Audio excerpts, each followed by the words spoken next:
We often imagine the philosopher as a distant figure, lost in thought, pondering questions that seem to have little to do with our daily lives. We might picture them in an ancient Greek agora or a dusty university library, wrestling with abstract concepts. But this picture misses the true beating heart of the philosophical spirit. At its core, the philosopher is an archetype that lives within us all. It is the part of us that is not content with surface-level explanations. It is the quiet, persistent voice that gently asks, why? This philosopher is not concerned with winning arguments or proving others wrong. Its greatest desire is far simpler and yet infinitely more profound to understand. This love of understanding is a quiet, steady flame, illuminating the hidden corners of our experiences and relationships. This journey towards understanding is not a quest for mere information or facts. It is a deeply felt exploration of what it means to be human. The inner philosopher looks upon a heated disagreement not as a battle to be won, but as a puzzle of human emotion to be gently untangled. It sees a moment of personal failure not as a source of shame, but as a rich text from which to learn about resilience and humility. This is a love affair with clarity. It is the drive to see people and situations as they truly are, in all their beautiful and frustrating complexity. It is a commitment to looking beyond our initial judgments and assumptions, which so often cloud our vision and lead us astray in the delicate dance of human connection. The gift of the philosopher is a gift of spaciousness. When we are caught in the grip of anger, anxiety, or resentment, our world can feel incredibly small and suffocating. Our thoughts race, our perspective narrows, and we can only see the immediate problem in front of us. The philosopher archetype invites us to take a step back. It encourages us to breathe and to create a little space between ourselves and our intense emotions. In this newly created space, understanding can begin to grow. It is here that we can start to see the bigger picture, to recognize the hidden fears or unmet needs that might be driving another person's behavior, or indeed our own. This is not about excusing harmful actions, but about comprehending their roots. This love for understanding ultimately brings a unique form of healing. It is a quiet medicine for the agitated soul. When we feel understood, either by another person or through our own self-reflection, a profound sense of peace can descend upon us. It is the feeling of being truly seen. The philosopher, in its gentle and patient inquiry, offers this gift to us and, through us, to others. It reminds us that beneath the noise of our daily conflicts and anxieties, there's a deeper current of shared humanity. By tapping into this current, by choosing to seek understanding above all else, we begin a journey not just of the mind, but of the heart. A journey that has the power to transform how we relate to ourselves and to everyone we meet. In our daily lives, we are often encouraged to be decisive, to have strong opinions, and to stand by our convictions. These can, of course, be admirable qualities, yet the philosopher archetype gently suggests a different path, one that is less about certainty and more about curiosity. It understands a fundamental truth about our complex world. For any given situation, there are almost always multiple perspectives, each with its own logic and its own emotional truth. The philosopher is a master of what we might call perspective-taking. It resists the seductive pull of black and white thinking and instead chooses to wander through the many shades of grey that constitute reality. This is not a sign of weakness or indecisiveness, but of profound intellectual and emotional maturity. This commitment to seeing all sides is a powerful antidote to one of the most destructive forces in human relationships: intolerance. Intolerance is born from the rigid belief that our way of seeing the world is the only correct one. It is the stubborn refusal to entertain the possibility that a reasonable, decent person could arrive at a different conclusion. The philosopher within us actively works against this tendency. It encourages us to ask questions like, what might it feel like to be in their position? Or what experiences might have led them to believe this? This practice of empathetic inquiry does not mean we must agree with every viewpoint. It simply means we are willing to honor its existence and try to comprehend its origins. Imagine a difficult conversation with a loved one. Our immediate instinct is often to defend our own position and point out the flaws in theirs. We gather evidence for our case, preparing for a debate. The philosopher, however, invites us to become a gentle investigator of the entire emotional landscape. It seeks to map out not just our own feelings and needs, but the feelings and needs of the other person as well. It understands that behind a harsh word there might be a hidden fear of being abandoned. Behind a stubborn silence there might be a deep-seated feeling of being misunderstood. By exploring these hidden territories, we move away from a battle of wills and towards a shared process of discovery. This dance of perspectives ultimately fosters a climate of psychological safety and respect in our relationships. When people feel that we're genuinely trying to see the world through their eyes, they are more likely to lower their defenses. They are more willing to be vulnerable and to share the tender truths of their hearts. The philosopher knows that true connection is not built on agreement, but on the shared effort of mutual understanding. It is in this space of curiosity and respect that intimacy can truly flourish. We stop seeing others as adversaries to be defeated or convinced, and start seeing them as fellow travelers, each with a unique and valuable map of the world. We live in a culture that idolizes answers. From our school days, we are trained to find the single correct solution to a problem. In our professional lives, we are rewarded for being decisive and for providing clear, actionable plans. This hunger for certainty can be useful in many areas of life, such as building a bridge or balancing a budget. However, when we apply this same mindset to the messy, unpredictable world of human emotions and relationships, it can lead to immense frustration. The philosopher archetype understands this limitation. It knows that the most profound aspects of our existence rarely offer neat, tidy answers. Instead, they offer something far more valuable: possibilities. The solutions that the philosopher offers are not rigid prescriptions or definitive truths. They are more like gentle suggestions or invitations to see things in a new light. When a friend comes to us with a painful dilemma, the philosopher within us resists the urge to say, "You should do this." Instead, it might say, "I wonder what would happen if we looked at it from this angle." Or perhaps there is a possibility here that we haven't considered yet. This approach honors the complexity of the situation and the autonomy of the other person. It creates a collaborative space for exploration rather than imposing a single authoritative view. It is the difference between giving someone a map and helping them learn to read the stars. This focus on possibilities liberates us from the immense pressure of having to be right all the time. The need to have the definitive answer can be a heavy burden, making us defensive and closed off to new information. We become afraid of being proven wrong, as if it were a personal failure. The philosopher, however, finds joy in the process of inquiry itself. It is not afraid to say, "I don't know," because it sees those words not as an admission of ignorance, but as an open door to discovery. It understands that wisdom is not about accumulating a storehouse of fixed knowledge, but about maintaining a state of open-minded curiosity throughout one's life. Ultimately, this embrace of possibility fosters a sense of humility and wonder. It allows us to approach our relationships with a lighter touch. We no longer need to see every disagreement as a crisis that requires an immediate and final solution. We can learn to sit with uncertainty, to allow problems to breathe, and to trust that new insights and pathways will emerge in time. The philosopher's solutions are not concrete structures, but seeds. We plant them through thoughtful conversation and patient reflection, and then we give them the time and space they need to grow, often into something more beautiful and resilient than any answer we could have engineered on our own. For centuries in the Western tradition, we have tended to locate wisdom primarily in the mind. We have celebrated logic, reason, and intellectual analysis as the highest forms of knowing. The philosopher archetype, in its most profound and holistic form, gently corrects this imbalance. It understands that true understanding is not just a cognitive event, it is an experience of the whole being. It is a symphony in which the mind, the heart, the body, and our deepest emotions all play a crucial part. To rely solely on our intellect is like trying to appreciate a magnificent landscape by looking only at a black and white map. We might understand the layout, but we will miss the vibrant colors, the fragrant air, and the feeling of the sun on our skin.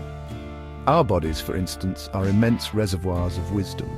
They often know things long before our conscious minds do. Think of the tight knot in your stomach when you are about to make a decision that feels wrong, even if you cannot logically explain why.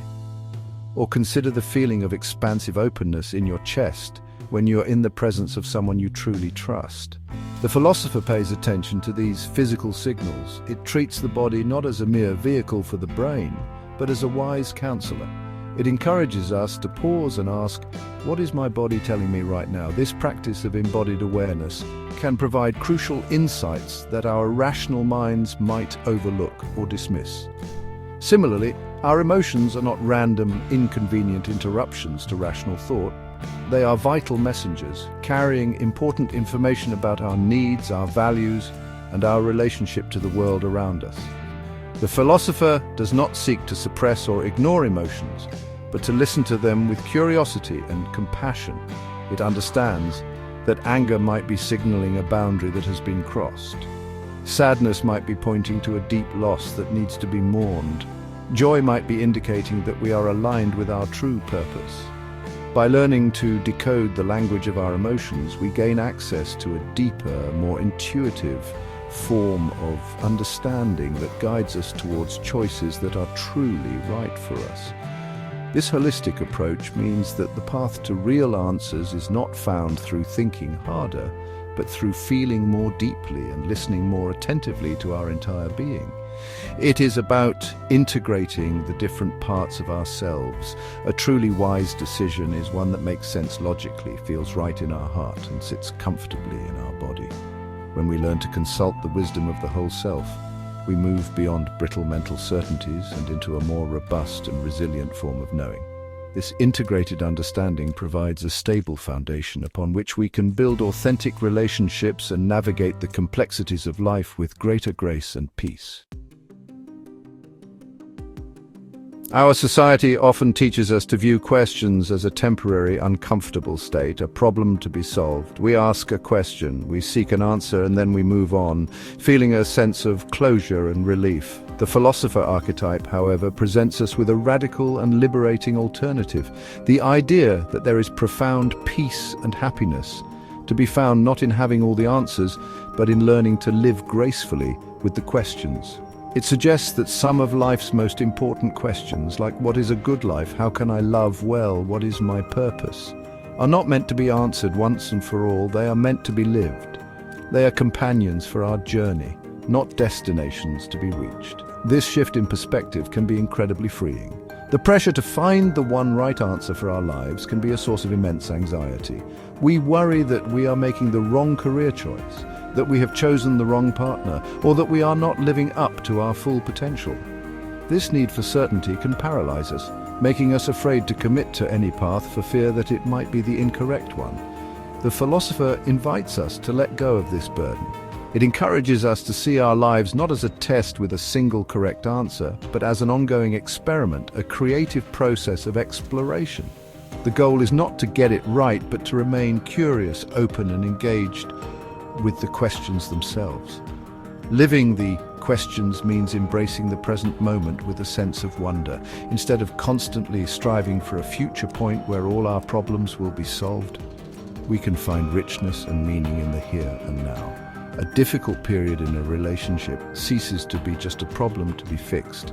It becomes an opportunity to explore the question, how can we learn to communicate with more kindness? A career setback is no longer just a failure. It becomes a chance to ask what truly matters to me in my work.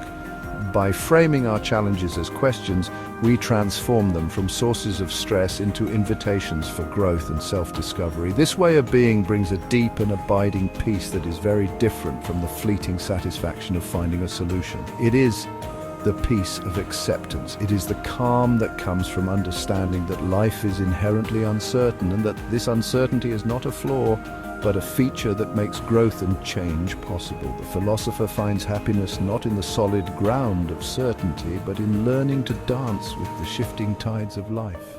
It is the joy of knowing that we do not need to have all the answers to live a full, meaningful, and beautiful life. We simply need to be willing to keep asking the questions with an open heart. Forgiveness is, honestly, one of the most challenging and yet most essential aspects of human relationships. We often think of it as a moral duty, something we should do, which can make it feel like a heavy obligation. The philosopher archetype, however, approaches forgiveness from a different direction. For the philosopher, forgiveness is not primarily a moral decree, but the natural and inevitable outcome of deep understanding. It's what happens when we've looked at a painful situation from every possible angle, when we've explored the fears, the wounds, and the misunderstandings that led to the hurt. Forgiveness arises not from a command to forget, but from the clarity of sight that makes holding on to anger no longer seem necessary or logical. This process really begins with turning the lens of understanding inward. Very often the person we find it hardest to forgive is ourselves. We carry the weight of past mistakes, replaying our failures and berating ourselves for not having known better. The philosopher gently intervenes in this cycle of self-recrimination. It encourages us to look at our past selves with compassion and context. It asks us to remember the person we were at that time, the knowledge we had, the pressures we were under, the emotional wounds we were carrying. By understanding the forces that shaped our past actions, we can begin to release the grip of guilt. We learn to forgive ourselves not because our actions were perfect, but because we understand they were human. When we extend this understanding to others, forgiveness becomes a possibility. When someone has hurt us, our immediate pain can create a narrative in which they are simply a bad person. The philosopher encourages us to complicate this story. It prompts us to wonder about their history, their struggles, and their own hidden pain. What fears might have been driving their actions? What unmet needs were they trying to satisfy, however clumsily? This inquiry does not excuse the hurt they caused. It does not mean we must reconcile or even trust that person again. It simply means we are willing to see their full humanity, which makes it possible to let go of the consuming fire of resentment. This release is truly a profound act of self-care. Holding on to resentment and a desire for revenge is like drinking poison and hoping the other person will suffer. It keeps us tethered to the past and trapped in a cycle of pain. Forgiveness, born of understanding, is the act of cutting that cord. It is a declaration that we will no longer allow the past to dictate the emotional weather of our present. It frees up an immense amount of energy that was being consumed by bitterness and allows that energy to be reinvested in love, joy, and the creation of a more peaceful future. For the philosopher, forgiveness is the ultimate expression of wisdom, the choice to prioritize our own peace over the sterile satisfaction of being right. Even with the best of intentions, our relationships can often become stuck in painful, repetitive patterns. These patterns are like invisible currents that pull us off course, leading to misunderstanding, distance, and conflict. The philosopher archetype serves as a skilled navigator, helping us to identify and understand these common human tendencies that block the path to peaceful connection. It shines a light on the shadows of our interactions so that we are no longer controlled by them. One of the most common of these obstacles is the subtle and often unconscious use of guilt. We might use it to get what we want from a partner, or we might be on the receiving end, feeling constantly indebted and unable to act freely without feeling blameworthy. The philosopher helps us to see guilt for what it is, a form of emotional manipulation that corrodes trust and intimacy. It encourages us to communicate our needs directly and honestly, rather than through passive-aggressive hints or by inducing a sense of obligation in others. It also empowers us to recognize when guilt is being used against us, and to respond not with anger but with a calm assertion of our boundaries. By understanding the mechanics of guilt, we can begin to dismantle this destructive pattern and build relationships based on mutual respect and genuine desire rather than on a foundation of emotional debt. This clarity allows for a much more authentic and loving connection to emerge. Another powerful obstacle is resentment. Resentment is the emotional residue of unspoken anger and unaddressed hurts. It is a slow-acting poison that builds up over time, creating a wall between people. We might feel resentful because our efforts are not appreciated or because our needs are consistently ignored. The philosopher invites us to trace our resentment back to its source. It helps us to identify the specific moments of disappointment or injustice that have been left to fester. Instead of allowing this bitterness to grow in silence, the philosopher encourages the courage of gentle confrontation, the act of voicing our feelings and needs in a way that invites dialogue rather than escalating conflict. Finally, the philosopher addresses our deep-seated fear of vulnerability. We often build protective walls around our hearts to avoid being hurt. We pretend we are fine when we are not. We hide our insecurities and we avoid difficult conversations. While these walls may offer a temporary feeling of safety, they also prevent true intimacy from developing. They keep us isolated and lonely even when we are in a relationship. The philosopher understands that love requires courage. It teaches us that by daring to show our true, imperfect selves, and by creating a safe space for our partners to do the same, we can overcome these obstacles and build connections that are not only peaceful, but also profoundly alive and nourishing. The philosopher archetype, in its quiet wisdom, offers us a powerful model for transforming our relationships through the courageous act of vulnerability. In a world that often equates strength with invulnerability, the philosopher teaches that true strength lies in the willingness to be open, to be seen, and to admit our imperfections.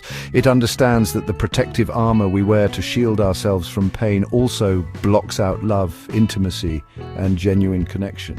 To be vulnerable is to take off this armor. It is the act of sharing our fears, our uncertainties, and our tenderest feelings without any guarantee of how they will be received. It is a profound gesture of trust, both in ourselves and in another person. This process often begins with the simple yet radical act of letting go. We are invited to let go of the need to be perfect, the need to always have the right answer, and the need to be in control. The philosopher shows us that these needs are rooted in fear, the fear of judgment, the fear of rejection, and the fear of inadequacy. By consciously releasing our grip on these ideals, we create a space for our authentic selves to emerge. We can admit when we have made a mistake. We can say, "I don't know," or "I need help." This letting go is not a sign of failure. It is an act of profound self-acceptance and a crucial first step towards building honest and resilient relationships. Forgiveness, as we have seen, is a cornerstone of this process. The philosopher's example shows us that forgiving others, and just as importantly forgiving ourselves, is an act of supreme vulnerability. It requires us to acknowledge a hurt and then to consciously choose to release the anger and blame associated with it. This is not about condoning a harmful action, but about freeing ourselves from its emotional prison. When we offer forgiveness, we are essentially saying, our connection is more important to me than my need to be right or to hold on to this grievance. This is a powerful invitation to the other person to also let go of their defenses and meet us in a place of mutual grace. Ultimately, the philosopher's example demonstrates that vulnerability, letting go, and forgiveness are not separate practices, but different facets of the same core principle, opening the heart. By embodying these qualities, the philosopher creates an atmosphere of psychological safety where others feel they can also be vulnerable. This creates a virtuous cycle. Our openness invites openness in others. Our forgiveness encourages their self-forgiveness. Our willingness to let go of control inspires a more collaborative and trusting dynamic. In this way, the quiet, thoughtful philosopher becomes a powerful agent of change, transforming relationships from guarded battlegrounds into safe harbors of mutual acceptance and deep, abiding love. While the philosopher is a powerful archetype for healing and transformation, it does not work in isolation. True, holistic change in our lives and relationships comes from the collaboration of many different aspects of our inner world. The philosopher is like the wise conductor of an orchestra, bringing insight and perspective, but it needs the other instruments to create a rich and beautiful symphony. The philosopher provides the understanding, but other archetypes provide the action, the passion, and the care that bring that understanding to life. A healthy inner life is one where these different energies work in harmony, each contributing its unique gifts to the whole. One of the philosopher's most important partners is the lover. While the philosopher seeks to understand love, the lover is the part of us that feels it, expresses it, and revels in it.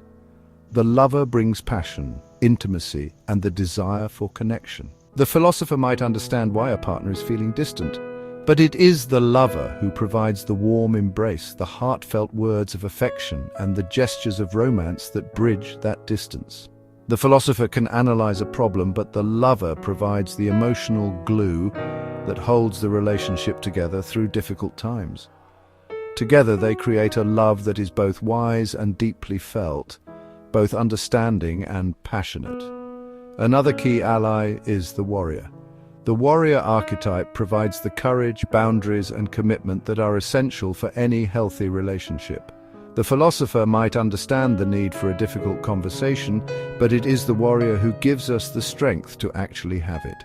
The warrior protects the sacred space of the relationship, standing up against disrespect and fighting for the well-being of the partnership. It provides the discipline to follow through on commitments and the resilience to persevere when challenges arise. The philosopher's wisdom, when paired with the warrior's courage, creates a relationship that is not only peaceful but also strong and resilient. A final crucial partner is the caregiver. The caregiver is the source of our empathy, compassion, and nurturing instincts. The philosopher can understand another person's pain on an intellectual level, but the caregiver is the part of us that feels it and is moved to help. It is the caregiver who makes a bowl of soup for a sick partner, who listens patiently to a friend's sorrows, and who offers a shoulder to cry on. This archetype brings a selfless generosity that transforms the philosopher's abstract understanding into concrete acts of kindness. When the philosopher, the lover, the warrior, and the caregiver work together, they create a truly transformative force, capable of healing the deepest wounds and fostering relationships defined by openness, intimacy, and profound forgiveness. This inner collaboration is the key to bringing about lasting, positive change in our world.